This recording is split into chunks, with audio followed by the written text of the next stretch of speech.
نحمده ونصلي على رسوله الكريم اما بعد فاعوذ بالله من الشيطان الرجيم بسم الله الرحمن الرحيم رب اشرح لي صدري ويسر لي امري واحلل عقدة من لساني يفقهوا قولي۔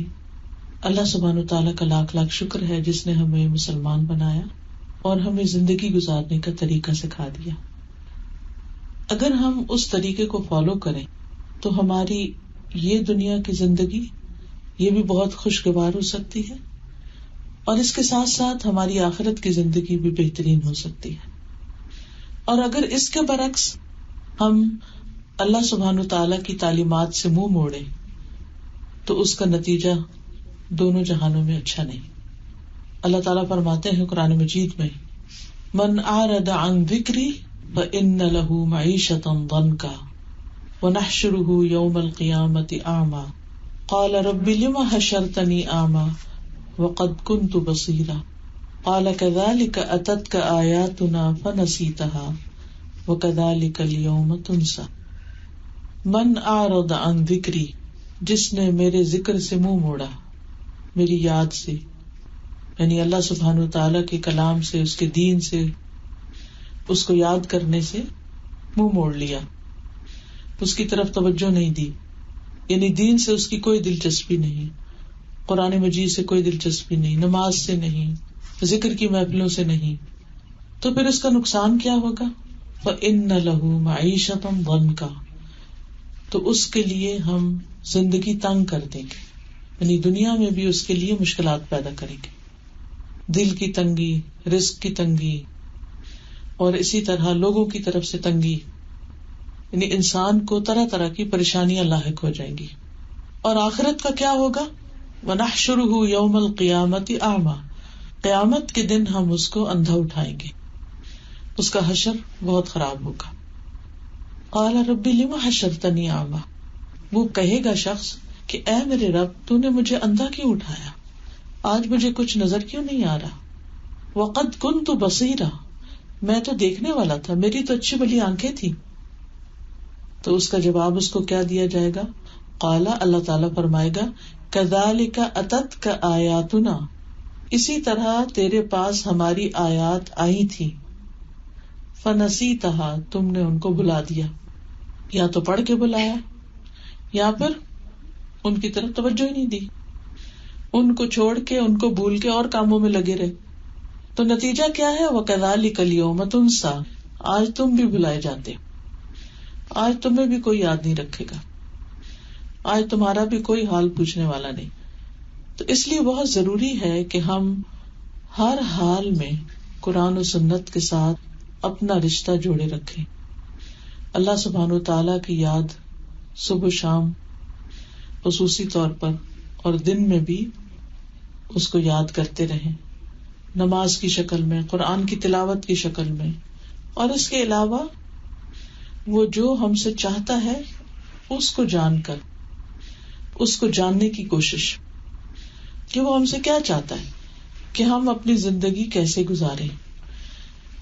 تو اس لیے جب ہم قرآن مجید سے اور قرآن مجید کے علاوہ نبی صلی اللہ علیہ وسلم کی سنت سے استفادہ کرتے ہیں، فائدہ حاصل کرتے ہیں، علم لیتے ہیں، تو ہمیں بہت سے اپنے مسائل کے حل ملتے ہیں۔ ان مسائل کے حل کے لیے ہمیں کیا کرنا چاہیے؟ اگر ہم چاہتے ہیں کہ ہمارے دنیا کے ہم اور غم اور فکریں اور پریشانیاں اور تنگیاں ختم ہو جائیں، تو پھر ہم کچھ کام کریں، کچھ چیزیں کریں۔ سب سے پہلی بات کہ ہم اگر یہ چاہتے ہیں کہ اللہ سبحانہ تعالیٰ ہمیں یاد رکھے، ہماری دعائیں سنے، تو پھر ہم بھی اس کے ذکر میں کمی نہ کریں، کیونکہ اللہ تعالیٰ قرآن مجید میں فرماتے ہیں، فاذکرونی اذکرکم، تم مجھے یاد کرو تو میں تمہیں یاد رکھوں گا۔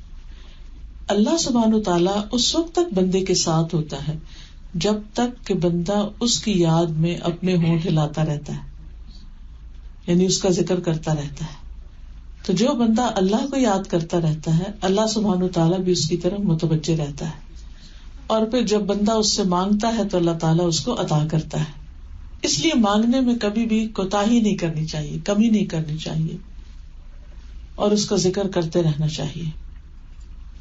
پھر اسی طرح اگر انسان یہ چاہتا ہے کہ اس کے دل کو اطمینان ہو، سکون ہو، پریشانیاں، غم، ہم، فکریں اور دل کی تنگی اور گھٹن کا علاج ہو، تو اس کے لیے بھی ذکر کرنے کی ضرورت ہے. قرآن مجید میں آتا ہے الا بذکر اللہ تطمئن القلوب، خبردار اللہ کے ذکر سے ہی دل اطمینان پاتے ہیں، کیونکہ وہ دلوں کی غذا ہے، دلوں کی روح ہے. ہم نے یہ کہانی بنائی ہوئی ہے کہ موسیقی روح کی غذا ہے، لیکن عام طور پر آپ نے دیکھا ہوگا کہ جب آپ کوئی گانا سن لیتے ہیں یا کہیں تھوڑی دیر کے لیے بھی کسی ایسے ماحول میں ہوتے ہیں تو اس کے بعد ایسے دل بے چین سا ہو جاتا ہے. یعنی اس وقت ہو سکتا ہے آپ انجوائے کر رہے ہو، لیکن بعد میں خوشی کے بجائے ایک پریشانی سی لاحق ہو جاتی ہے، ایسے دل مردہ سا ہونے لگ جاتا ہے. تو دل جو ہے نا وہ اللہ کی یاد کے لیے بنائے گئے ہیں. اب دیکھیں جسم کا ہر عضو جو ہے نا اس کا کوئی کام ہے. آنکھیں کس لیے؟ دیکھنے کے لیے. کان سننے کے لیے. زبان بولنے کے لیے. ناک سونگھنے کے لیے. دماغ سوچنے کے لیے. اور دل یاد کے لیے. اب دیکھیے کہ جتنی بھی یادیں ہوتی ہیں نا ہماری، وہ ساری دل میں ہوتی ہیں. چاہے ہم بندوں کو یاد کریں، چاہے ہم اللہ کو یاد کریں. تو ہمارے لیے لازم کیا ہے کہ بندوں سے زیادہ ہم اللہ کو یاد کریں، تب دلوں کے اندر اطمینان ہوتا ہے. بندوں کی یادیں انسان کو صرف ستاتی ہیں، پریشان کرتی. آپ اگر اپنے ماں باپ کو یاد کرنے بیٹھے تو آپ کا دل دکھی ہو جائے گا. آپ اپنے بہن بھائیوں کو جو دور ہیں ان کو یاد کریں تو آپ کا دل اداس ہو جائے گا. اگر بچے آپ کو چھوڑ کے کہیں اور چلے گئے ہیں ان کو یاد کریں گے تو پھر پریشان ہوں گے. یا اپنے کو ماضی کے کوئی حالات اور واقعات یاد کریں تو اس سے بھی کیا ہوگا؟ دل پریشان ہوگا. لیکن اگر آپ اللہ کو یاد کریں گے تو کیا ہوگا؟ دل خوش ہو جائے گا، دل کو سکون آ جائے گا. تو اس لیے انسان کو مسلسل اللہ کی یاد میں وقت گزارنا چاہیے، اس کو نہیں بھولنا چاہیے. پھر اسی طرح انسان یہ بھی چاہتا ہے کہ اس کے رزق میں فراخی ہو، اس کے رزق میں برکت ہو، اور انسان کی عمر لمبی ہو، عمر میں برکت ہو، زندگی انجوائے کرے، اچھے اچھے کام کرے. تو اس کے لیے بتایا گیا کہ اپنے رشتہ داروں کے ساتھ اچھا سلوک کرو، حقوق العباد ادا کرو. تو ایک طرف ہمیں اللہ کو یاد کرنا ہے اور دوسری طرف ہمیں بندوں کے حقوق دینے ہیں. ہم میں سے کون ہے جو یہ نہ چاہتا ہو کہ اس کے رزق میں فراخی ہو؟ سبھی چاہتے ہیں. لیکن ہم یہ سمجھتے ہیں کہ اگر ہم اپنا رزق یعنی کنٹرول کر کے رکھیں گے، اپنے ہاتھ میں رکھیں گے، اپنے بینک میں پیسے رکھیں گے، اپنی مرضی سے خرچ کریں گے یا اپنے اوپر ہی خرچ کریں گے تو شاید اس سے ہمیں زیادہ فائدہ ہو. جبکہ ہمارا دین ہمیں یہ بتاتا ہے کہ اگر تم اپنے رزق کو بڑھانا چاہتے ہو اور اس میں برکت چاہتے ہو تو صرف اپنے اوپر خرچ نہ کرو، رشتہ داروں پر بھی خرچ کرو. اب یہ جو رشتہ داروں پر خرچ کرنا ہوتا ہے یہ اس لیے نہیں ہوتا کہ وہ غریب ہو تو پھر خرچ کریں، وہ ضرورت مند ہو تو ان کو دیں، اگر وہ بیمار ہو تو اس وقت مدد کریں، یا کوئی شادی وغیرہ تو صرف اس وقت دیں. نہیں، ریگولر بیسس پر کچھ نہ کچھ اپنے رشتہ داروں کے لیے کرتے رہنا چاہیے. چاہے وہ امیر بھی ہوں پھر بھی کچھ نہ کچھ تحفے تحائف دیتے رہیں، کبھی کسی طرح ان کا حال چال پوچھتے رہیں، جانتے رہیں. اور اگر وہ ضرورت مند ہوں، غریب ہوں، فقیر ہوں تو اس صورت میں تو اور بھی زیادہ ذمہ داری عائد ہو جاتی ہے کہ کسی اور کو دینے سے پہلے ان کو دیں. یعنی باقی لوگوں پر بھی صدقہ ہوتا ہے، لیکن رشتہ دار کو دینے کا دگنا فائدہ ہوتا ہے. وہ صدقہ بھی ہوتا ہے اور صلہ رحمی بھی ہوتی ہے، جس کے نتیجے میں انسان کے رزق میں اضافہ ہو جاتا ہے. بعض اوقات انسان یہ کہتا ہے کہ میرے تو اپنے پاس اپنی ضرورت کے لیے بھی نہیں ہے، لیکن اس میں سے بھی اگر انسان کی نیت اور ارادہ ہو تو کچھ نہ کچھ گنجائش نکال لیتا ہے. اور آپ دیکھیں گے کہ اللہ سبحانہ وتعالیٰ کس طرح غیب سے مدد کرے گا. ہو سکتا ہے کہ آپ کی پے میں ریز ہو جائے، یا آپ کا بزنس ہے تو اس میں کوئی برکت ہو جائے، کوئی نئی اپرچونٹی آپ کو مل جائے، آپ کسی حادثے مصیبت سے بچ جائیں جس پر آپ کا پیسہ جانے والا تھا. یعنی یہ برکت کئی طرح سے ہو سکتی. اسی طرح بعض اوقات آپ نے دیکھا ہوگا کہ لوگ کسی چھت سے گر پڑتے اور ان کو خراش بھی نہیں آتا. کبھی کار ایکسیڈنٹ ہو جاتا ہے اور ان کو کچھ بھی نہیں ہوتا، تو یہ کیسے ہوتا ہے؟ کون بچاتا ہے؟ اللہ تعالیٰ بچاتا ہے. اور صدقہ جو ہے یہ ڈھال ہوتی ہے. صدقہ جو ہوتا ہے وہ انسان کو بری موت سے بچاتا ہے، آفتوں اور مصیبتوں سے بچاتا ہے. انسان جب اچھے حال میں ہوتا ہے نا تو وہ سمجھتا ہے سب ٹھیک ہے، یہ سب میرا ہی ہے، اپنے بارے میں منصوبے بنانے لگتا ہے، اپنے بعد اپنی اولاد کا منصوبے بنانے لگتا ہے. تو اس کا نتیجہ کیا ہوتا ہے کہ اس کے پاس پھر کچھ بچتا ہی نہیں کسی اور کو دینے کے لیے. تو جس طرح ہم اپنے بچوں کے لیے سوچتے ہیں تو اسی طرح بہن بھائیوں کے بچوں کے لیے بھی سوچیں، ان کی ایجوکیشن کا سوچیں، ان کی شادی بیاہ کے مسئلوں میں ان کی مدد کریں. اور جہاں جہاں بھی وہ ضرورت مند ہو تو آپ دیکھیں گے کہ چاہے ہمارے پاس تھوڑا بھی ہے نا تو اس تھوڑے میں بھی بہت برکت ہو جائے گی. اللہ تعالیٰ کمی نہیں آنے دے گا کیونکہ اللہ کا وعدہ ہے، یہ ہمارے دین نے ہمیں سکھایا. پھر اسی طرح جو شخص یہ چاہتا ہو کہ اس کے مال میں برکت ہو، بڑھے، اس کو بھی صدقہ کرنا چاہیے. نبی صلی اللہ علیہ وسلم نے قسم کھا کے یہ بات فرمائی کہ صدقہ کرنے سے مال کم نہیں ہوتا، صدقہ کرنے سے مال کم نہیں ہوتا. جو آپ کی قسمت کا ہے وہ آپ کو مل کر رہے، آپ دیتے جائیں اللہ تعالیٰ پیچھے سے اور دے دے گا. آپ دیکھیے کہ جتنا ہم نے پیدائش سے لے کر اب تک خرچ کیا ہے، جتنا کچھ کھایا پیا، کیا وہ اس دن ہمارے پاس تھا جب ہم پیدا ہوئے تھے؟ آج جو کپڑے ہم نے پہنے ہوئے ہیں یہ اس وقت تھے؟ نہیں تھے نا. اس سال میں ہم نے جو کچھ کھایا پیا ہے کیا اس وقت وہ تھا؟ نہیں تھا. اور کیا اس وقت ہمیں پتا تھا کہ ہم نے یہ جو پہنا ہوا یہ کہاں سے آئے گا؟ نہیں. ہم سالوں سال کھاتے ہیں پیتے ہیں اور ایسا تو نہیں ہوتا کہ ہمارے پاس آئندہ 10 سال کا بھی رکھا ہوا. ہم آگے بڑھتے جاتے ہیں، اللہ تعالیٰ دیتا جاتا ہے دیتا جاتا ہے، اپنے خزانوں میں سے دیتا ہے. ہم تو اکٹھا کر کے رکھ بھی نہیں سکتے اتنا. تو دینے والا تو وہ ہے، رستے تو وہ کھولے گا، لیکن اس نے جو دیا ہے اس میں بخل نہ کرے، اس کو دینے والے بنے. پھر اسی طرح انسان کبھی یہ چاہتا ہے کہ وہ اللہ کو راضی کرے، اس کے دل میں خیال آتا ہے، اور جب اللہ کو راضی کرنا چاہتا ہے تو چاہتا ہے کہ اچھا سا کام کرے. اچھے سے کاموں میں سب سے اچھا کام جو ہے نا اللہ کے لیے کرنے کا، جس سے اللہ راضی ہوتا ہے، وہ نماز ہے. وہ نماز جس میں واقعی اللہ کو یاد کیا جائے اور نماز میں خشوع و خضوع آئے. بہت سے لوگ سوال کرتے ہیں کہ کوئی طریقہ بتائیں کہ نماز میں دل لگے اور نماز میں دھیان ادھر ادھر نہ ہو اور پوری ہماری توجہ ہو، تو اس کے لیے کیا کیا جائے. تو یاد رکھیے، اگر آپ یہ سوچ کے نماز پڑھ رہے ہیں نا کہ یہ میری آخری نماز ہے، پتہ نہیں اگلی نماز پڑھ سکتا ہوں کہ نہیں، تو آپ کی نماز میں زیادہ سے زیادہ دل لگے گا. تو ہر نماز کو اپنی آخری نماز سمجھ کے پڑھنا شروع کریں، تو نمازوں کی کوالٹی بہت اچھی ہو جائے گی. آپ انجوائے کر کے اس کو پڑھیں گے کہ میں اپنی آخرت کے لیے کچھ کما لوں. اور جتنی اچھی آپ نماز پڑھیں گے اتنی ہی زیادہ اللہ سبحانہ وتعالیٰ کو راضی کرنے کی اپنے اندر ہمت پائیں گے اور آپ کی کوشش ہوگی. اور پھر جب دل چاہتا ہے کبھی کہ انسان اللہ تعالیٰ کے بہت قریب ہو، اور ہم دعا بھی کرتے ہیں اللہ ہمیں اپنے قریب کر لے، تو حدیث میں آتا ہے کہ انسان سب سے زیادہ اللہ تعالیٰ کے قریب سجدے کی حالت میں ہوتا ہے. وسجد وقترب، سجدہ کرو اور قریب ہو جاؤ. اللہ کا قرب پانے کے لیے سجدوں کی کثرت. فرض نماز تو چھوڑنی نہیں کسی حال میں بھی، بیمار ہو، تندرست ہو، سفر میں ہو، گھر میں ہو، پڑھنی. لیکن اس کے علاوہ نوافل کا بھی اہتمام. آج دیکھیں اللہ کا کتنا فضل ہے کہ آج کل راتیں لمبی ہیں. اگر ہم فجر سے تھوڑا سا بھی پہلے اٹھ جائیں تو کچھ نہ کچھ نوافل پڑھ سکتے ہیں، اور وہ وقت ہوتا ہے دعاؤں کی قبولیت کا.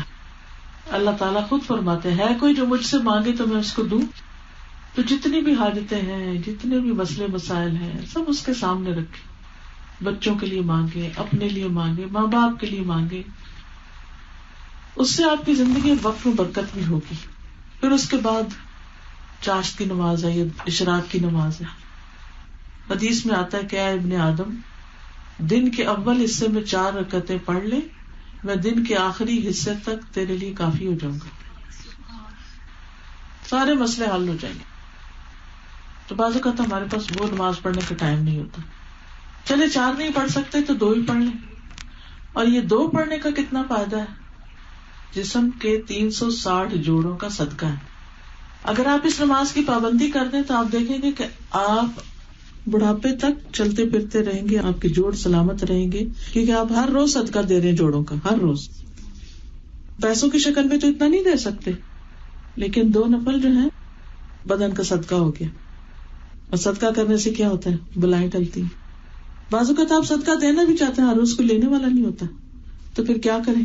تو 2 نفل پڑھتے جائیں ہر روز، اور اس میں کبھی بھی سستی نہ کریں. پھر اسی طرح یہ ہے کہ نمازوں کے بعد جو دن میں 12 سنتیں پوری کرتا ہے، اس کے لیے جنت میں گھر کی بشارت ہے. آپ ہر روز پڑھیں، ہر روز ایک گھر بنے گا آپ کا. کیونکہ قیامت کے دن پھر جب جنت میں لوگ جائیں گے تو ہمیشہ ادھر ہی رہنا ہے، ادھر سے نکلنا نہیں ہے. تو پھر جتنے جس کے گھر ہوں گے، جتنی ورائٹی ہوگی، کبھی اس میں رہے گا، کبھی ادھر جائے گا، کبھی ادھر جائے گا، کوئی روک ٹوک نہیں، نہ کھانے پہ، نہ پینے پہ، نہ سیر و تفریح پہ، نہ گھروں پہ، کسی چیز پہ. تو اتنا زیادہ انجوائے کریں گے نا. لیکن آج تیاری کا دن ہے، آج کچھ کرنے کا دن ہے جس میں ہم نے اپنے لیے کچھ تیار کرنا ہے. لہذا اس کے لیے آپ کوشش کریں، تھوڑا سا وقت نکال کے اپنے نمازوں میں سنتیں اور نفل وغیرہ بھی پڑھیں. پھر اسی طرح اگر آپ چاہتے ہیں کہ آپ کو دنیا میں بھی قیمتی نعمتیں ملیں تو اس کے لیے آپ لوگوں کو تعلیم دیں. حدیث میں آتا ہے تمہارے ذریعے ایک شخص ہدایت پا جائے وہ تمہارے لیے قیمتی اونٹوں سے بہتر ہے، سرخ اونٹوں سے بہتر ہے. سرخ اونٹ عربوں کے بڑے قیمتی اونٹ ہوتے تھے اور لاکھوں میں ان کی قیمت ہوتی تھی. ایک اور حدیث میں آتا ہے جو شخص یہ چاہتا ہے کہ ہر روز صبح بطحان اور عقیق 2 بازاروں کے نام، وادیوں کے نام تھے، وہاں جائے اور موٹی تازی اونٹنیاں لے آئے، یعنی مفت میں لے آئے، تو کون کون پسند کرے گا؟ تو صحابہ نے کہا ہم پسند کریں گے. تو آپ نے فرمایا کہ تم اگر کسی کو 3 آیتوں کی تعلیم دو یا 3 آیتیں سکھاؤ تو وہ تمہارے لیے ان 3 اونٹنیوں سے بہتر ہے. یعنی جب انسان دین سیکھتا ہے، دین سکھاتا ہے، لوگوں کا بھلا کرتا ہے تو اللہ سبحانہ تعالیٰ اس کی مدد فرماتا ہے. پھر اسی طرح ہم یہ چاہتے ہیں کہ اللہ تعالیٰ ہم سے محبت کرے. ہم میں سے ہر شخص کی یہ خواہش ہے کہ اللہ تعالیٰ ہم سے محبت کرے. اس کے لیے ہمیں نبی صلی اللہ علیہ وسلم کی سنت کی پیروی کرنی چاہیے. اب مثال کے طور پر آپ صبح کے وقت اٹھتے ہیں، اٹھتے ہی آپ آنکھ کھولتے ہیں اور آپ کی آنکھیں جو ہے نا وہ کھل نہیں رہی ہوتی نیند کی وجہ سے. ایک چھوٹی سی سنت ہے، آپ صلی اللہ علیہ وسلم صبح کے وقت اپنی نیند کو پوچھتے تھے. پوچھتے کیا تھے؟ یعنی اس طرح ہاتھوں کو آنکھوں پہ ملتے تھے. اب آپ اٹھتے ہی ایک سنت کی پیروی کر رہے ہیں. کیا اللہ تعالیٰ کو آپ پہ پیار نہیں آئے گا کہ انہوں نے دن کا آغاز ایک سنت سے کیا ہے؟ اور ایک یہ ہے کہ بندہ اٹھ جائے، نہ اللہ کا ذکر کرے، نہ ہی کسی سنت کی پیروی کرے، تو وہ زندگی کیا کہ جس کو انسان اس طرح گنواتا جائے. اسی طرح مسواک کرنا، اسی طرح دائیں ہاتھ سے کھانا، بیٹھ کے کھانا، 3 سانس میں پینا، مسکرانا، سلام کرنا، ہاتھ ملانا، دوسروں کے لیے دل صاف رکھنا، یہ ایسی سنتیں ہیں کہ جو اللہ کی محبت آپ کے نصیب میں ہو جائے گی. اور جس سے اللہ تعالیٰ محبت کرے پھر سب اس سے محبت کرنے لگتے ہیں. تو اس کے لیے حریص ہوں، علم سیکھیں، جانیں، کوشش کریں کہ پیارے نبی کی کون کون سی سنتیں ہیں تاکہ میں ان پر عمل کروں اور اللہ کی محبت پاؤں. اسی طرح اگر ہم چاہتے ہیں کہ قیامت کے دن نبی صلی اللہ علیہ وسلم کا ساتھ ملے تو پھر سجدوں کی کثرت کر دیں. ایک صحابی سے آپ نے پوچھا کہ تمہیں کچھ چاہیے مانگو مجھ سے، کہ وہ آپ کے وضو کرواتے تھے، وضو کا پانی دیتے تھے. تو ان کا کہ اللہ کے رسول صلی اللہ علیہ وسلم میں چاہتا ہوں جنت میں بھی آپ کے ساتھ رہوں. تو آپ نے فرمایا اچھا پھر سجدوں کی کثرت سے میری مدد کرو تاکہ میں تمہیں اپنے ساتھ رکھ سکوں. اگر تمہاری نمازیں زیادہ ہوں گی، سجدے زیادہ ہوں گے تو اس کے لیے بھی جب کہیں موقع ملے اپنا نوافل پڑھ لیجیے. اور نیت کیا رکھے کہ اللہ تعالیٰ قیامت کے دن نبی صلی اللہ علیہ وسلم کی صحبت نصیب ہو. دنیا میں تو نہیں ہم اس وقت ہیں، لیکن کیونکہ وہ اللہ کے محبوب ہیں، اللہ کے چنے ہوئے بندے، اور ان کی محبت ہمارے ایمان کا حصہ ہے. اسی طرح اگر آپ چاہتے ہیں کہ آپ کے درجے بلند ہوں، آپ کے گناہ معاف ہوں، آپ پر رحمتیں نازل ہوں تو درود شریف پڑھیے. ایک دفعہ درود شریف پڑھنے سے 10 رحمتیں آتی ہیں, 10 درجے بلند ہوتے ہیں, 10 گناہ معاف ہوتے ہیں. کیا مشکل ہے ہمیں درود شریف پڑھنے میں؟ کوئی مشکل نہیں, صرف توجہ کرنے کی ضرورت ہے کہ ہم اللہ سبحانہ وتعالیٰ کی طرف متوجہ ہو جائیں.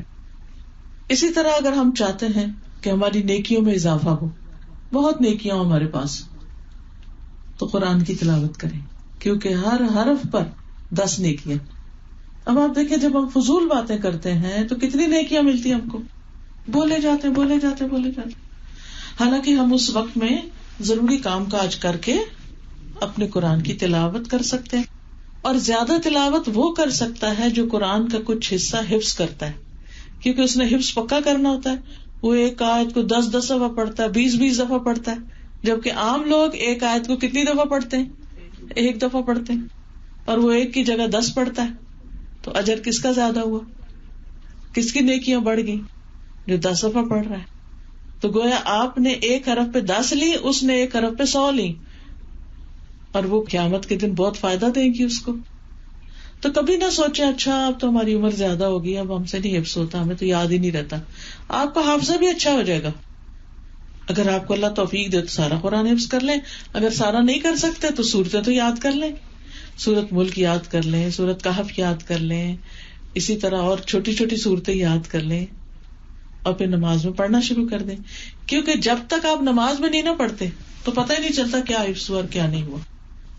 اور پھر اگر ترجمے سے اس کو یاد کرتے ہیں تو اور بھی اچھا ہوتا ہے, کیونکہ پھر آپ کو سمجھ آ رہی ہوتی ہے کہ آپ پڑھ کیا رہے ہیں, اس کا ثواب بھی کچھ اور ہی ہوتا ہے.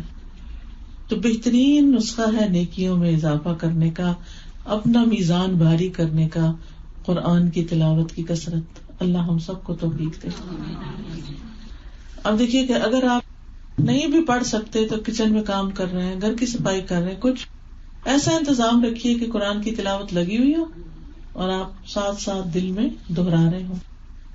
پھر باقاعدہ کہیں اگر کلاس ہو رہی ہے یہاں کہیں وہاں جائیں, کوئی ٹیچر ملتا ہے تو اس کو پکڑیں, اپنے گھر میں لوگوں کو بلا کے کچھ نہ کچھ پڑھائیں, کیونکہ پڑھانے سے جو نیکیاں بڑھتی ہیں نا, آپ نے کسی کو ایک سورت یاد کرا دی, وہ جتنی دفعہ پڑھے گا نا اور اس کا ثواب ہوگا ساتھ ہی آپ کو بھی ہوگا, کتنا زیادہ فائدہ ہے. پھر اسی طرح اگر انسان چاہتا نا کہ مرنے کے بعد بھی اس کی نیکیاں جاری رہیں, اس کا اعمال نامہ بند نہ ہو, تو 3 کام کریں. نمبر 1, اولاد کی اچھی تربیت کریں, ان کو دعا سکھائیں, نماز سکھائیں. جب وہ نماز پڑھیں گے نا تو اس نماز میں پڑھیں گے ربنا اغفر لی ولوالدی وللمؤمنین یوم یقوم الحساب, اور جتنی دفعہ وہ پڑھے گا اتنی دفعہ آپ کے درجے آگے بلند ہوں گے. ایک انسان کہتا ہے جو فوت ہو جاتا ہے, جس کا درجہ بلند ہوتا ہے, وہ کہتا ہے یار یہ میں تو دنیا سے چلا آیا تو یہ میرا درجہ کیسے بلند ہوا؟ وہ کہتے ہیں تیرے بچے نے تیرے لیے دعا کی ہے. تو وہ کب کرے گا؟ ویسے تو پتہ نہیں اسے یاد رہے گا کہ نہیں, نماز میں تو کرے گا نا, ربنا اغفر لی ولوالدی وللمؤمنین یوم یقوم الحساب. لیکن اگر ہم نے بچوں کو نماز ہی نہیں سکھائی اور نماز کی پابندی نہیں کرائی اور ان کو اس کا شوق ہی نہیں دلایا, تو پھر کون کرے گا دعا؟ ہر کوئی اپنے اپنے ماں باپ کے لیے کرے گا. تو اس لیے بہت ضروری ہے کہ اولاد کو نماز کا پابند بنائیں. پھر دوسرا کام کیا کریں؟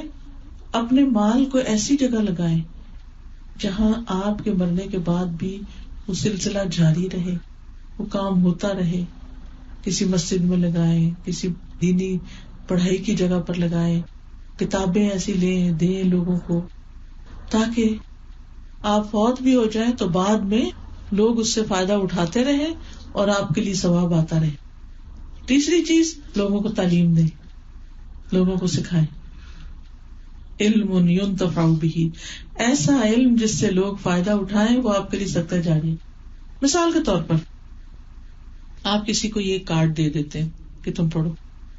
ہم تحفے تحائف تو دیتے ہی رہتے ہیں, کسی کی شادی ہے, کسی کی کوئی پارٹی ہے, کسی کا کچھ کو پیدا ہوا ہے, کچھ یعنی کئی مناسبتیں ہوتی ہیں, ہر ایک کے اپنے اپنے تعلقات ہوتے ہیں, تو وہ دوسرے کو گفٹ دیتا ہے.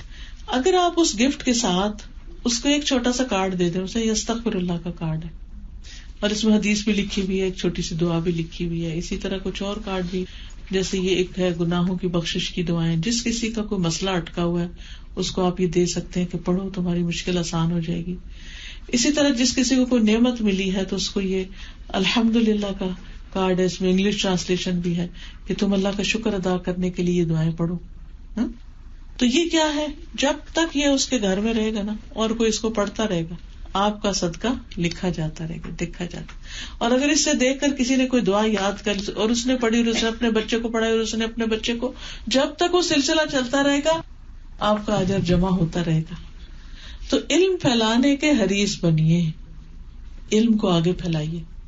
علم پھیلانے میں خود پڑھانا, دوسروں کو اکٹھا کرنا, اپنا گھر آفر کرنا, کتابیں خرید کے دینا, کسی کی فیس دینا, کسی کی ٹرانسپورٹ کا خرچہ دے دینا, یہ ساری چیزیں اس میں شامل ہو جاتی. تو یہ صدقہ جاریہ ہوتا ہے جو مرنے کے بعد بھی فائدہ دیتا ہے. ایک خاتون بتا رہی تھی کہ میری ساس بیمار تھی اور لوگ ان کو پوچھنے آتے تھے, بوڑھی تھی, بزرگ تھی, بیٹا آیا کوئی آیا تو کوئی نہ ان کو ان کی ضرورت کے کچھ پیسے دے دیتا تھا. اور وہ کیا کرتی تھی, پیسے خرچ نہیں کرتی تھی, جس بیڈ پہ وہ ہوتی تھی نا اس کے نیچے ڈالتی رہتی تھی, ڈالتی رہی. کہتے ہمیں بھی نہیں پتا تھا, جب وہ فوت ہوئی تو انہوں نے بیڈ اٹھایا تو وہ بھرا ہوا تھا. اب اگر یہی پیسہ وہ دیتی رہتی تو اس کا صدقہ, اس کا اجر کہیں زیادہ ہوتا. اب تو وہ ورثے میں آ گیا, لوگ تقسیم کر لیں گے. وہ چاہے تو اس سے کوئی نیکی کا کام کریں, وہ چاہے تو اس کو عیاشی میں اڑائیں. آپ نے نہ خود یوز کیا نہ اپنے ہاتھ سے اپنی آخرت کے لیے دیا, کیا بنا اس کا؟ اوروں کے عیش و عشرت کا سامان کیا آپ نے. ٹھیک ہے انسان اپنے بچوں کے لیے بھی کچھ چھوڑتا ہے, لیکن ہمیں اپنی زندگی میں اپنے ہاتھ سے دینے کی عادت ہونی چاہیے, کیونکہ وہ دیا ہوا کل کو کام آنا ہے. وہ کسی پہ احسان نہیں, وہ ہم اپنے پہ ہی احسان کرتے ہیں, اپنے لیے ہی دے رہے ہوتے ہیں. تو 3 چیزیں صدقہ جاریہ بنتی ہے. تو صدقہ جاریہ کی فکر کرے. ایک تو اپنی زندگی میں اچھے خود کام کرے, اور ایک یہ ہے کہ جو مرنے کے بعد اپنے لیے نیکیاں جاری رکھنے کا سبب پیدا کریں. پھر اسی طرح اگر آپ چاہتے ہیں کہ اللہ تعالیٰ آپ کو بے حد و حساب اجر دے, انلمیٹڈ, تو اس کے لیے صبر کریں. قرآن مجید میں آتا ہے انما یوفی الصابرون اجرہم بغیر حساب, بے شک صبر کرنے والے اپنا اجر بے حساب دیے جائیں گے. یعنی اتنا کہ ان کو اندازہ ہی نہیں, ختم ہی نہیں ہوگا. ایک اعرابی آیا نبی صلی اللہ علیہ وسلم کے پاس, کہنے لگا کہ یا رسول اللہ صلی اللہ علیہ وسلم کیا جنت میں ببول کا درخت ہوگا؟ آپ نے فرمایا ہاں ہوگا. اس نے کہا کیا اس میں کانٹے ہوں گے؟ آپ نے فرمایا ہاں ہوں گے, لیکن اس کے ایک کانٹے کو جب کھولا جائے تو اس کے اندر مومن کے لیے 70,000 کھانے ہوں گے, اور ہر کھانے کا رنگ الگ ہوگا. اتنا کچھ ہے جنت کے اندر جو کبھی ختم ہی نہ ہو. تو اس سے آپ اندازہ لگائیں کہ انسان اگر صبر کرتا ہے تو اس کا اجر کتنا زیادہ ہوگا, اور وہ کبھی ختم نہیں ہوگا. انما یوفی الصابرون اجرہم بغیر حساب, بے شک صبر کرنے والوں کو ان کا اجر بے حساب دیا جائے گا. اسی طرح اگر آپ چاہتے ہوں کہ اللہ تعالیٰ آپ کی کوئی پریشانی دور کر دے, کبھی آ جاتی ہے نا کوئی پریشانی آ جاتی ہے بچے کی طرف سے, کبھی کسی طرف سے, کبھی انسان خود ہی بیمار ہو جاتا ہے, تو زندگی میں پریشانیاں تو آتی رہتی. اس کا حل کیا ہے؟ اس کا حل یہ ہے کہ نبی صلی اللہ علیہ وسلم نے سکھایا کہ جس کسی مسلمان نے دوسرے مسلمان کی تکلیف دور کی, اللہ تعالیٰ قیامت کے دن کی تکلیفوں میں سے اس کے لیے تکلیف دور کر دے گا. تو پھر کیا کرنا چاہیے؟ اگر ہم چاہتے ہیں ہماری تکلیفیں دور ہوں تو ہم دکھی لوگوں کی مدد کریں, دوسروں کی پریشانیاں دور کریں, کسی کا دل ہلکا کر دیں, کسی کو کال کر کے حال پوچھ لیں, کسی کو کسی چیز کی ضرورت ہے تو وہ اس کی پوری کر دیں, یعنی نیکیوں کی تلاش میں رہیں. پھر اسی طرح اگر آپ چاہتے ہیں کہ اللہ سبحانہ و تعالی آپ کو کامیاب کرے اور اللہ تعالیٰ آپ سے بہت محبت کرے, تو آپ کثرت سے دعائیں کریں. دعا میں الحاح و زاری ہونی چاہیے. دعا ایسی چیز ہے جو تقدیر بدل دیتی. تو کبھی لوگ کہتے ہیں ہمیں کیا پتا جنت میں جانا چلے جائیں گے، قسمت کی بات ہے نا. نہیں، قسمت اپنی جگہ، لیکن ہمیں نبی صلی اللہ علیہ وسلم سے ہی بات بھی پتہ چلتی ہے نا. تو ہمیں اللہ اور اس کے رسول صلی اللہ علیہ وسلم کی ان باتوں پر یقین رکھنا چاہیے اور دعاؤں کی کثرت کرنی چاہیے. پھر اسی طرح اگر کوئی یہ چاہتا ہے کہ شیطان سے حفاظت ہو اس کی، تو 2-3 کام کرنے کے. ایک اعوذ باللہ من الشیطان الرجیم، دوسرے آیت الکرسی. آیت الکرسی سے جن شیاطین ہر ایسی مخلوق دور بھاگ جاتی اور اللہ سبحانہ وتعالیٰ بندے کی حفاظت فرماتا ہے.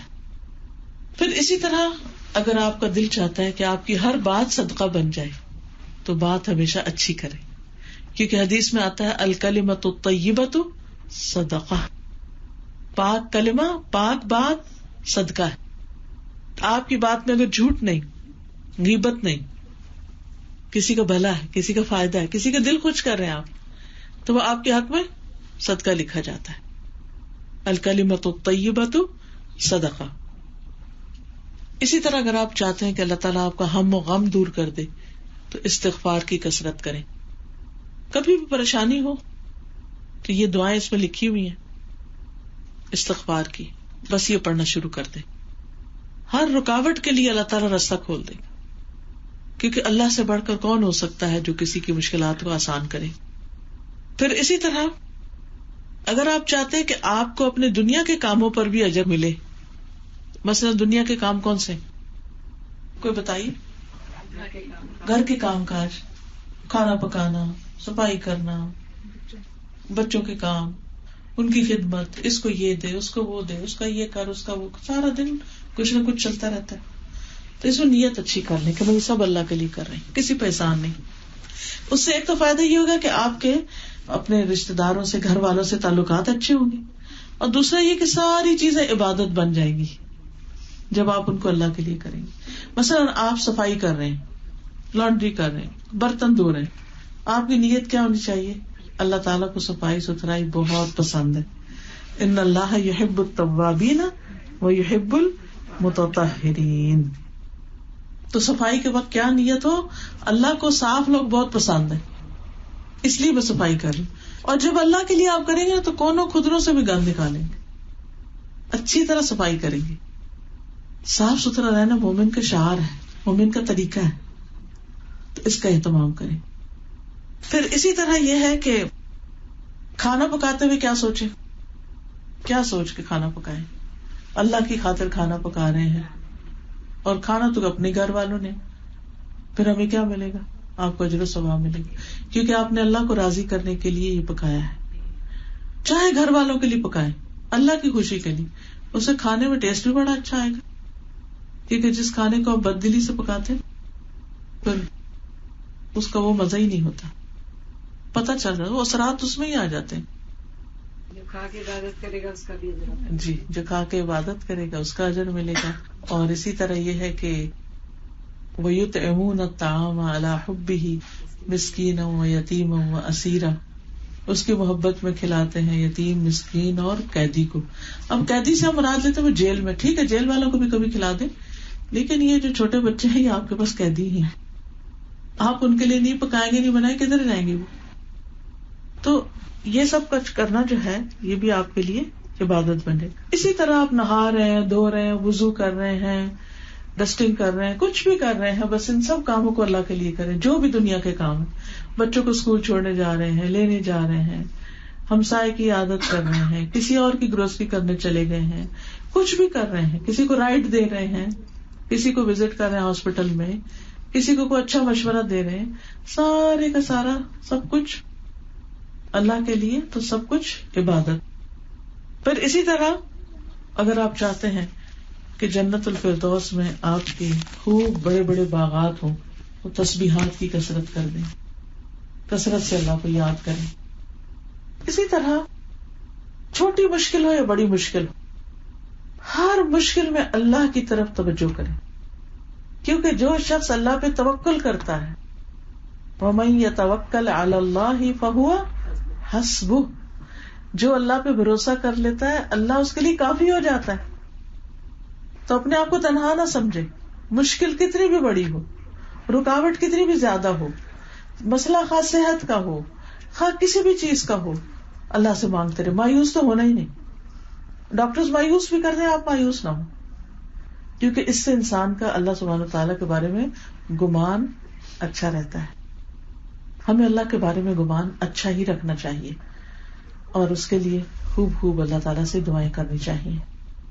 ان دعاؤں میں جو خاص طور پر مشکلات، دکھ، تکلیف، پریشانی کے ازالے کے لیے ہے، ایک بڑی خوبصورت دعا ہے، اللہم انی اعوذ بک من الہم والحزن والعجز والکسل والجبن والبخل ودلع الدین وغلبۃ الرجال. 8 چیزوں سے پناہ مانگی گئی ہے اس میں. اللہم انی اعوذ بک من الہم والحزن. ہم ہوتا ہے فیوچر کا، کیا بنے گا، یہ کام کیسے ہوگا، یہ کیسے ہوگا. اب تک کس نے کیے سب؟ اللہ ہی نے کیا. آندہ ہے وہ بھی کرے گا. اس لیے کسی پریشانی کو اپنے پر حاوی نہ ہونے دے. وہ سننے والا ہے اور سارا اختیار اس کے ہاتھ میں. ہر پارے میں تقریباً آتا ہے ان اللہ علی کل شیء قدیر. تو یہ صرف کہنے کی حد تک نہ ہو، یقین بھی ہو کہ واقعی اللہ ہر چیز پہ قادر ہے. اللہ سبحانہ تعالیٰ ہر چیز پہ قدرت رکھتا ہے، سب کچھ کر سکتا ہے. تو کل کا غم نہ لگائیں، آنے والے وقت کے بارے میں فکر مند نہ زیادہ رہا کریں. اگر بچے بگڑے ہوں تو اللہ ہدایت بھی تو دے سکتا ہے نا. ہم دعا مانگتے رہیں، کوشش کرتے رہیں، ہدایت تو اللہ دے گا. اسی طرح باقی چیزیں بھی جو زندگی میں پیش آ رہی. اور حزن ہوتا ہے ماضی کا، پاسٹ کا، جو گزر چکا. فلاں نے میرے ساتھ یہ کیا تھا، میرے ساتھ یہ کیوں ہوا، ایسا ہو گیا، ویسا ہو گیا. وہ پچھلی پرانی باتیں دہرا کے بعض اوقات انسان اپنے آپ کو پریشان رکھتا ہے. تو اس سے بھی پناہ مانگے، کیونکہ جب انسان کا ذہن الجھا رہتا ہے نا، کبھی فیوچر میں کبھی پاسٹ میں، تو وہ پریزنٹ کو بھول جاتا ہے. اگر اچھا حال ہے تو اس کو انجوائے نہیں کرتا، اور اگر برا حال ہے تو اس کے دور کرنے کے لیے کچھ کوشش نہیں کرتا. تو حل کیا ہے پھر؟ کیا کرے؟ کیا حل؟ اللہ سے دعا کرے. کون سی دعا کرے؟ اللہم انی اعوذ بک من الہم والحزن. کوئی چیز اس وقت بھی آپ سوچیں جو آپ کو بودر کرتی رہتی، جو سارا وقت آپ کے دماغ پہ چھائی رہتی ہے، اس چیز کا کیا ہوگا، اس کا کیا ہوگا، اس کا کیا ہوگا. زیادہ سوچنے کی بجائے اسی وقت اپنے آپ کو stop your self, deep breathing کریں تھوڑی دیر، یا ٹھنڈا سانس لیں اور اس کے بعد دعا پڑھیں، اللہم انی اعوذ بک من الہم والحزن. اللہ مجھے ہم اور حزن دونوں سے بچانا، ماضی کے مسئلوں سے بھی اور فیوچر کے بھی. دیکھیں ان باتوں کی وجہ سے نا آپ اپنے آپ کو خوشیوں سے محروم کر لیتے ہیں، سکون قلب سے محروم کر لیتے ہیں. کوئی آپ سے کچھ کہہ دے گا، آپ اسی کی سوچ بچار کر کر کے اپنے آپ کو ہلاک کریں گے. وہ بات آپ کے ذہن سے نکل ہی نہیں رہی. تو اس بات کو ذہن سے نکالنے کے لیے بڑی اچھی ٹیکنیک ہے کہ آپ کیا کریں، گہرا سانس لیں اور روک کے اس سے سوچیں کیا تھی تکلیف. بھول جائے گی، نہیں یاد آئے گی کوئی تکلیف. کچھ دفعہ ایسے ہی آکسیجن اپنے اندر لے کے جائیں، سرکولیشن اچھی ہو جائے گی، دماغ فریش ہو جائے گا اور کوئی اچھا سا کام کرنے کو دل چاہے گا، بجائے اس کے کہ کوئی بات سوچ کے پریشان ہو. تو یہ ہم اور حزن جو ہے نا انسان کو گھن کی طرح کھا جاتا، اور یہ عادت بھی پھر بن جاتی ہے. کچھ لوگوں کی عادت ہوتی ہے ہر وقت کوئی نہ کوئی غم پالے ہی رکھتے ہیں. اب ساری زندگی ان کو کبھی دماغ ان کا آزاد نہیں ہوتا، کبھی اس کی فکر، کبھی اس کی، کبھی اس کی، کبھی اس کی. اللہ پہ چھوڑ دیں، کرے گا وہ. آپ بس دعا مانگے، کوشش کریں، نتیجہ اللہ پہ چھوڑے، اپنے ہاتھ میں نہیں رکھے. تیسری چیز والعجزی والکسلی، اور عاجز ہونے سے اور کسل ہوتا ہے سستی سے. عجز کیا ہے؟ بے بسی. اللہ بے بسی سے بچانا. کوئی بھی کام ہوتا ہے میں تو کر ہی نہیں سکتا، مجھ سے نہیں ہوگا، میں کیسے کروں، یہ نہیں ہوتا. تھوڑا سا کام نہیں ہو رہا.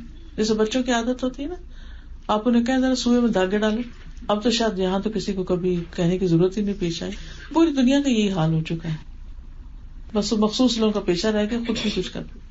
لیکن بچوں کو پیشنس سکھانے میں، صبر سکھانے میں سوئی کا بڑا ہاتھ ہوتا ہے. اس طرح کی ایکٹیویٹی کو دے دیا کریں، کیونکہ ان کو پھر اور باتیں بھول جاتی ہیں، ان کا سارا دماغ اس میں لگ جاتا ہے کہ یہ دادا اندر بھی نہیں جا رہا.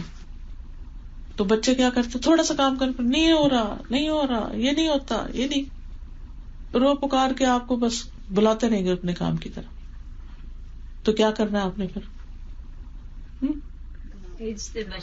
عجز سے، بے بسی سے بچنے کی دعا.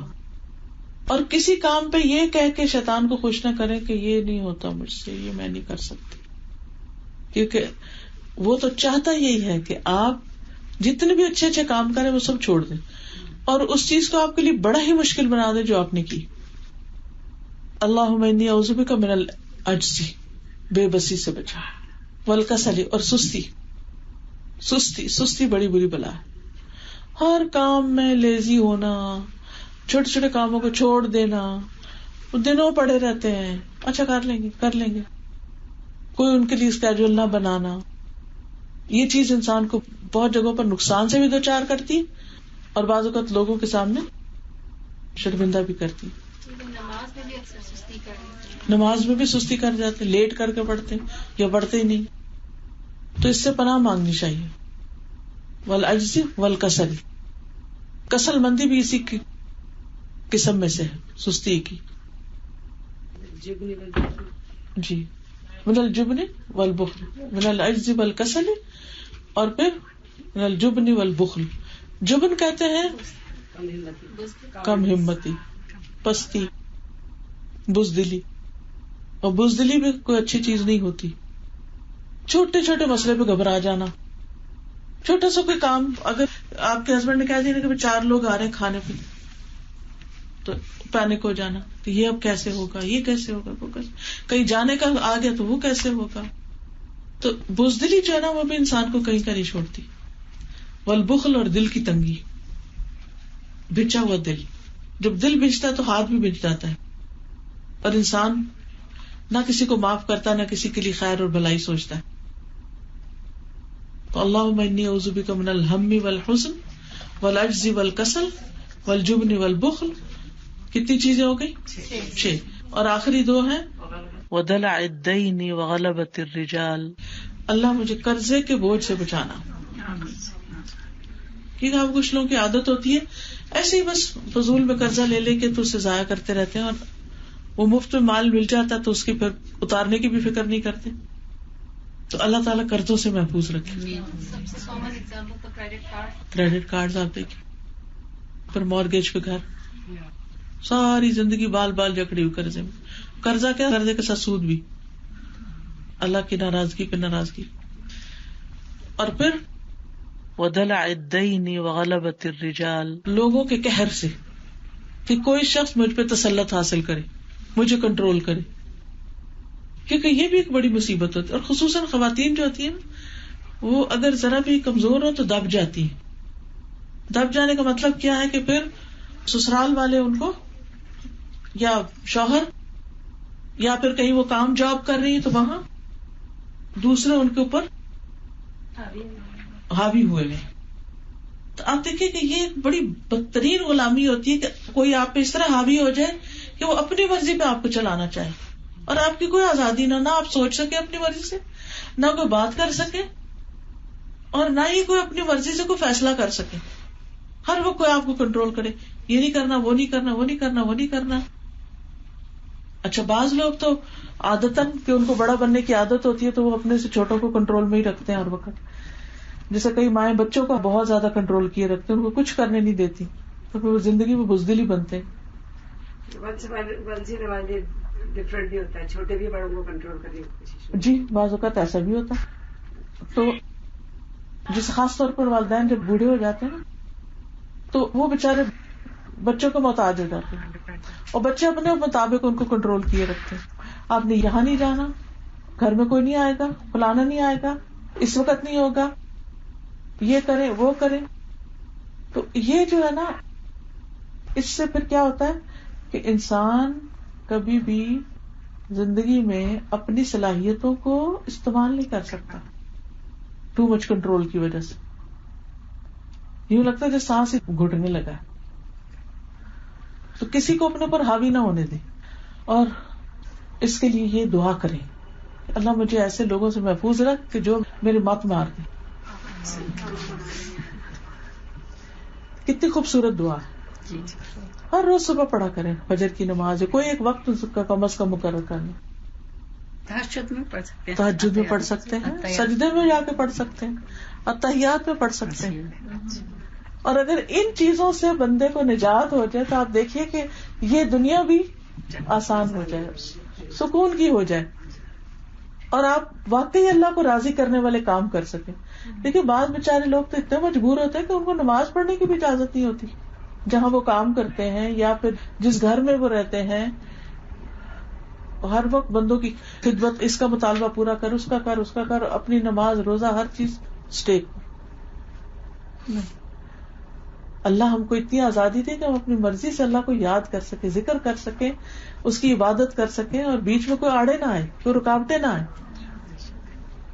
جی, اس کے لیے مجھے اپنی فکر تو خود کرنی ہوگی نا, کہ اگر میں یہ سوچتی ہوں کہ ٹھیک ہے دوسرے بے شک حاوی ہو رہے ہیں, لیکن مجھے اپنی فکر کرنی, کیونکہ مجھے میری آخرت پہ نظر ہوگی. بالکل. لیکن ہم فکر کر بھی رہے ہوتے ہیں اور کچھ کر نہیں پا رہے ہوتے. بعض اوقات یہ ہے کہ مال آپ کا ہے لیکن آپ کو اجازت ہی نہیں کہ اس میں سے کچھ صدقہ کر سکے. کئی سچویشنز ہوتی, تو اللہ تعالیٰ بندوں کی ایسی غلامی سے بچائے کہ جس پر کوئی بھی کسی وجہ سے آپ کو ایسا کنٹرول کرے کہ آپ کو غلام بنا کے رکھ دے اور آپ اپنی مرضی سے نہ ہل سکے نہ جل سکے. سب سے زیادہ تو ہم غلام اپنے خواہشات کی. جی ہاں, اس میں بھی ہم بری طرح پھنسے ہوئے ہوتے ہیں, ان کو پورا کرتے کرتے زندگی بیت جاتی. تو اللہ تعالیٰ سے دعا ہے کہ وہ ہمیں عمل کرنے والا بنائے.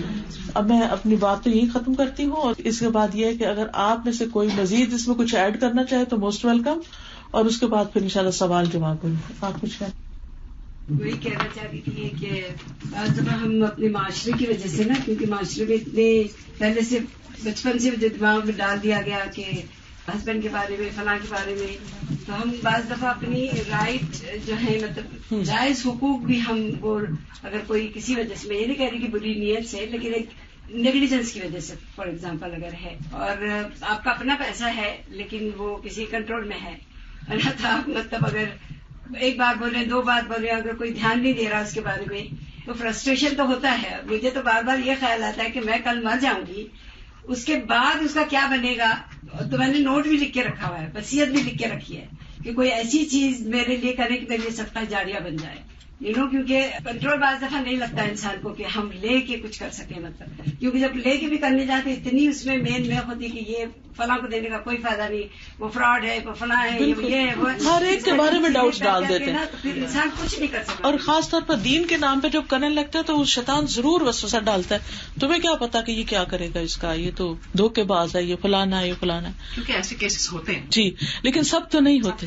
ویسے بھی آپ دیکھیں کہ آپ کی جو نیت تھی اللہ کے راستے میں, اس انسان نے جو کیا وہ اپنا جواب دے گا. آپ کا تو اللہ کے یہاں قبول ہو گیا جس دن وہ آپ کے ہاتھ سے نکلا. اس کے بارے میں ایک حدیث بھی ہے, میں وہ حدیث بتاتی ہوں تاکہ آپ کی تسلی ہو جائے.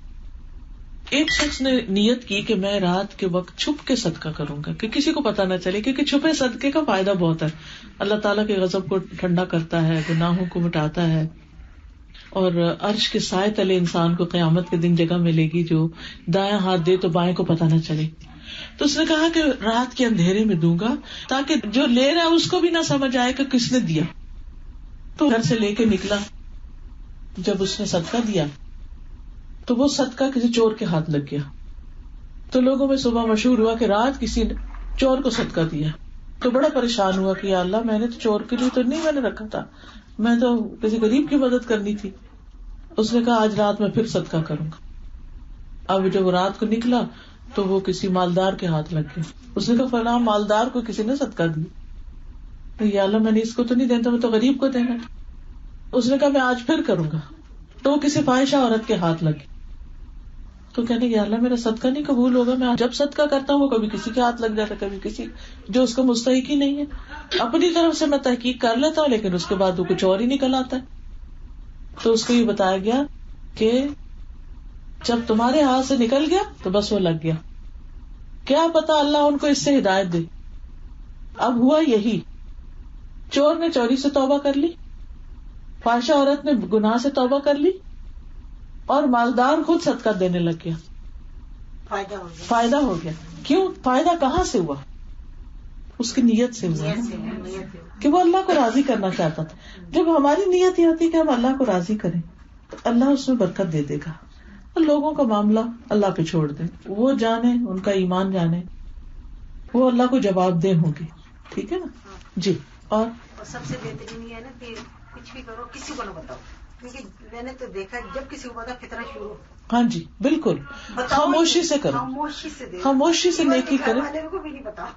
صحیح بات. بعض اوقات سب سے زیادہ تو گھر والے ہی رکاوٹ ڈالتے ہیں, انہیں کو زیادہ پریشانی لاحق ہوتی ہے. میں نے تو یہی دیکھا ہے کہ بہترین یہی کہ ہر چیز سے بندہ بچ جاتا ہے. بالکل. بس اللہ اور کے درمیان. جی, اور ویسے بھی کہتے ہیں کہ اپنے کاموں کو تکمیل تک پہنچانے کے لیے رازداری سے کام لو, کیونکہ جب انسان وہ بولتا رہتا ہے نا تو وہ کبھی نظر بھی لگ جاتی ہے. کبھی یہ ہے کہ وہ اتنی لوگوں میں بات پھیل جاتی ہے کہ وہ کرنے کا وقت ہی نہیں آتا, ہاتھ سے نکل جاتا ہے چانس. جی. اور اسی طرح اگر جب ہم اپنے رشتے داروں کی مدد کرتے ہیں جی تو اگر وہ اس کا ناجائز فائدہ اٹھانا شروع کر دیں, یعنی کہ وہ اس کو زیادہ ایکسپیکٹ کریں کہ یہ ہمیں اور دیتے جائیں, تو اس صورت میں ہم کیا کریں گے؟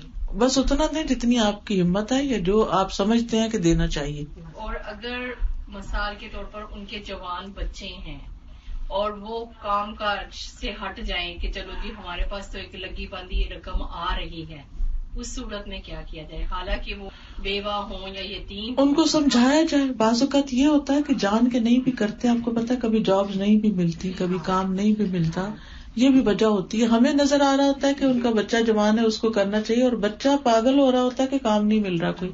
کئی جگہ پر یہ مسئلہ بھی ہوتا ہے. تو ہر معاملہ, ہر سچویشن کو وہی اینالائز کرنا چاہیے کہ یہاں اصل مسئلہ کیا ہے, اور پھر اگر رشتے داروں کے بچے ہیں تو پیار سے سمجھانا بھی چاہیے. جی. اور کوئی سادہ یہ دینی یا دنیاوی علم اگر شوہر کی مرضی نہ ہو, ماں باپ کی مرضی نہ ہو, تو کیا ہم حاصل کر سکتے ہیں؟ جو آپ کا اپنا پرائیویٹ وقت ہے ان کے حقوق پورے کرنے کے بعد. بعض وقت ماں باپ کیوں روکتے ہیں؟ وہ کہتے ہیں ہمیں فیس دینی پڑے گی مثلاً, یہ شوہر بھی اس لیے روکتا ہے, یا وہ سمجھتے ہیں کہ اس طرح ہمارے حقوق میں کمی آئے گی.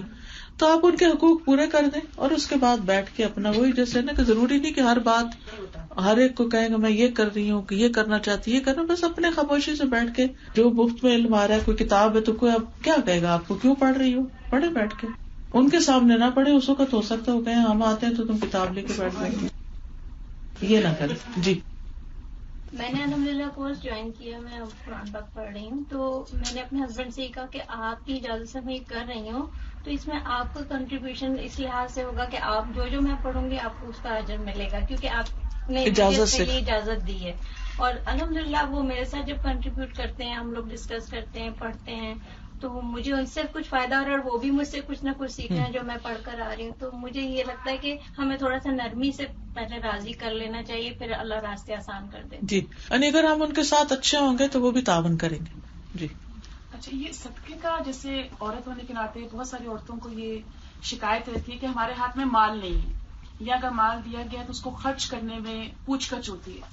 تو میں سمجھتی ہوں کہ عورت کا صدقہ یہ بھی ہے کہ وہ اپنے ہاتھ سے کچھ پکا کے اگر کسی کو دے رہی ہے. بچوں کا آپ نے بتایا, وہ تو ہم روزمرہ زندگی میں کریں, ہمیں اس سے تسلی نہیں ہو رہی ہوتی. ہم کہتے ہیں کہ نہیں میں دے نہیں رہی, اٹ مینس میں کچھ کر نہیں رہی. تو اگر آپ کو بہت دل ہے صدقہ دینے کو, آپ اپنے ہی گھر میں پکی ہوئی ہانڈی میں سے ایک ڈسپوزیبل برتن لیں, اس میں ڈال کے اگر آپ اپنے نیبرز دیں, یا چلے نیبر میں مسلم نہیں کمیونٹی نہیں ہے, آپ گھر میں کسی کو دعوت دیں, آپ اس طرح کی محفل مجلس لگائیں, پکائیں, لوگوں کو کھلائیں, تو میں سمجھتی ہوں اس میں بھی آپ کو وہی سیٹسفیکشن ہوگی جو آپ مال خرچ کرنے میں. کیونکہ مرد بعض دفعہ کہتے ہیں میں تمہیں لا کے دے دیتا ہوں, پیسہ نہیں دے رہا. بالکل, آپ اس کے ذریعے صدقہ دیں, کیونکہ انسان سے تو پوچھ اسی کی ہے جو اس کے ہاتھ میں, جو اس کے ہاتھ میں نہیں اس میں سے وہ تو اس کا حساب ہی نہیں. اچھا, اس میں مجھے ایک عورت کی کہانی نے بہت انسپائر کیا تھا. میں نے کہیں پڑھی تھی کہ ایک عورت تھی تو بہت غریب تھی, تو اس کے 6-7 بچے تھے, اور اس کے پاس روزانہ کا بس اتنا آٹا ہوتا تھا کہ 6-7 پیڑے بنے اور وہ بچوں کو کھلا دے. تو ہوتا یہ تھا کہ ان کے دروازے سے کوئی فقیر گزرتا تھا تو وہ اس کو بھی یعنی کھانے کے لیے کہتا تھا یا آواز لگاتا تھا. تو اسے سمجھ نہیں آتی تھی کہ میں بچوں کو دوں کہ اس کو دوں تو کروں کیا. اس نے کیا کرنا شروع کیا کہ ہر پیڑے میں سے اتنا سا ایک چھوٹا چھوٹا آٹا نکال لیتی تھی ہر بچے کے حصے میں سے. اور ایک پیڑا وہ بن جاتا تھا اور اس سے فقیر کی روٹی بنا کے دے دیتی تھی. تو بعض اوقات اپنے پاس تھوڑا ہی ہوتا ہے لیکن اس تھوڑے میں سے بھی تھوڑا نکال دیں تو اللہ تعالیٰ اور دے دیتا ہے. مثلاً آپ یہ کر سکتے ہیں, گھر میں کچھ برتن رکھ دیں, جب گروسری وغیرہ کر کے آئے کچھ ہو, جو چینج بچے ادھر ڈالتے جائیں. جس دن آپ مسجد جا رہے ہیں یا کسی ایسی جگہ جا رہے ہیں تو آپ وہ نکال کے ساتھ لے جائیں, ڈال دیں. روز کا روز صدقہ بھی ہوتا جائے گا اور اس کے ساتھ یہ کہ وہ اچھی بلی اماؤنٹ بھی بن جاتی اور پتہ بھی نہیں چلتا. ہاں جی, آپ کچھ کہنا چاہتے ہیں؟ میں نے پوچھنا تھا, ویسے تو گھر میں مرد کی کمائی ہوتی ہے, وہ جاب کرتے ہیں, ان کی انکم ہوتی ہے, تو لیکن اگر عورت کے پاس بھی صرف زیور ہوتا ہے تو شوہر نے دیا ہوتا ہے, تو اس صورت میں عورت کی بھی قربانی ہوتی ہے؟ اگر اس کے پاس پیسہ نہیں تو ضروری نہیں وہ کرے. عورت مطلب وہ جاب نہیں کرتی لیکن اس کے پاس زیور ہے, کوئی بات نہیں, زیور ہے تو اس سے کوئی فرق نہیں پڑتا. مطلب ضروری نہیں ہے, نہیں ضروری, خوشی سے دینا چاہے قربانی ہاں تو دے دے. جی السلام علیکم. مجھے پوچھنا ہے کہ آپ بتائیے کہ جو ہمارا عید کا ہوتا ہے, زکوٰۃ ہوتی ہے, ہم نکالتے ہیں, وہ ہم یہاں رہتے ہیں اس ملک میں, تو ہم اگر یہاں پہ ایک سکھ کڈ ہاسپٹل ہے, آپ کو پتا ہوگا, ہم ان کو دے سکتے ہیں, ہماری زکوٰۃ یا ہمارے صدقات قبول ہوں گے اگر ہم دیتے ہیں؟ نان مسلم کو زکوٰۃ نہیں جاتی, نہیں دی جاتی. اور صدقہ ہم دے سکتے ہیں؟ صدقہ دے سکتے, صدقہ کسی کو بھی دے سکتے. اور ایک اور کوشچن تھا, اگر آپ صبر کی تھوڑی سی ہمیں اور بتا دیں, الیبریٹ کر دیں کہ صبر کیا ہے. صبر یہ ہوتا ہے کہ انسان نیگیٹولی ریئیکٹ نہ کرے, نیگیٹو ریئیکشن سے بچے, اپنی زبان کنٹرول رکھے, اللہ سے مدد مانگے, نماز پڑھے اور انتظار کرے حتیٰ کہ حال ٹھیک ہو جائے. یعنی کوئی ایسا کام غصے میں نہ کرے کہ جس سے معاملہ اور بگڑے. کوئی بھی کسی سے ڈفرینس ہو جاتا ہے, کوئی کسی سے کوئی انبن ہو جاتی ہے تو اس کو کنٹرول میں رکھے, اسے پھیلنے نہ دے, ادھر ادھر باتیں نہ پھیلائے. سبحان اللہ والحمد للہ ولا الہ الا اللہ واللہ اکبر ولا حول ولا قوة الا باللہ العلی العظیم. اللہم صل علی محمد وعلی آل محمد کما صلیت علی ابراہیم وعلی آل ابراہیم انک حمید مجید. اللہم بارک علی محمد وعلی آل محمد کما بارکت علی ابراہیم وعلی آل ابراہیم انک حمید مجید. ربنا آتنا فی الدنیا حسنۃ وفی الآخرۃ حسنۃ وقنا عذاب النار. ربنا لا تزغ قلوبنا بعد اذ ہدیتنا وہب لنا من لدنک رحمۃ انک انت الوہاب. ربنا هب لنا من ازواجنا وذرياتنا قرة اعين واجعلنا للمتقين اماما. اللهم انفعنا بما علمتنا وعلمنا ما ينفعنا وزدنا علما. اللہ ہم سب کو جو کچھ ہم نے پڑھا سیکھا ہے عمل کی توفیق عطا فرمائے. اللہ ہمارے گھروں میں وسعت پیدا کر دے, دلوں میں وسعت پیدا کر دے, رزق میں وسعت پیدا کر دے, اولاد کو ہدایت عطا کر دے, ان کو ہماری آنکھوں کی ٹھنڈک بنا دے, انہیں نمازوں کا شوق دے دے, انہیں ایمان اور تقوی عطا کر دے. اللہ ہر شر سے محفوظ رکھ, ہمیں نفع مند علم عطا کر, ہمیں رزق طیب اور حلال عطا فرما. یا اللہ ہماری صحت اور عافیت عطا فرما, اس گھر پر اپنی خیر و برکت نازل فرما. یا اللہ ہم سب کی ساری مشکلات آسان فرما. ربنا تقبل منا انك انت السميع العليم وتب علينا انك انت التواب الرحيم. وصلى الله تعالى على خير خلقه محمد وعلى آله واصحابه واهل بيته اجمعين برحمتك يا ارحم الراحمين. الہی سبحانك اللهم وبحمدك اشهد ان لا اله الا انت استغفرك واتوب اليك. السلام علیکم ورحمۃ اللہ وبرکاتہ.